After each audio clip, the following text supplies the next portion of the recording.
Hello guys, I am Wais Pappa. তো কেমন আছো তোমরা?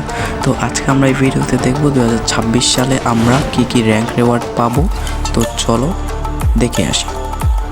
দুইবার যখন হিরোইক উঠবে তখন তোমরা এই ইমোটটা পেয়ে যাবে একদম ফ্রিতে। দেন তোমরা যখন 4বার হিরোইক উঠবে তখন তোমরা এই প্যারাশুটের স্কিনটা পাবে, যেটা অনেকটাই লেজেন্ডারি করা হয়েছে। তো এবার নাম্বার 3, 6বার যখন তোমরা হিরো করবে তখন তোমরা MP5 এর স্কিনটা দেখতে পাবে, যেটা অনেকটাই লেজেন্ডারি করা হয়েছে এবং এটার নাম ক্লাউড গ্লোরি। আর এটার ড্যামেজ কিন্তু ডাবল প্লাস এবং রেট অফ ফায়ার মাইনাস রাখা হয়েছে এবং অ্যারমর প্লাস রাখা হয়েছে।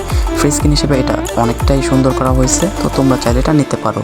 দেন লাস্টে আছে আমাদের এই ক্রাউড হিরো, এই কি বলে এটাকে, একটা সিম্বল যেটা এটা। তো যদি ভিডিওটা ভালো লাগে অবশ্যই সাবস্ক্রাইব করে দিও এবং চ্যানেল লাইক করে দিয়ে আমার পাশে থাকো এবং কমেন্টে তোমার মূল্যবান মতামত জানাও। তো বাই বাই।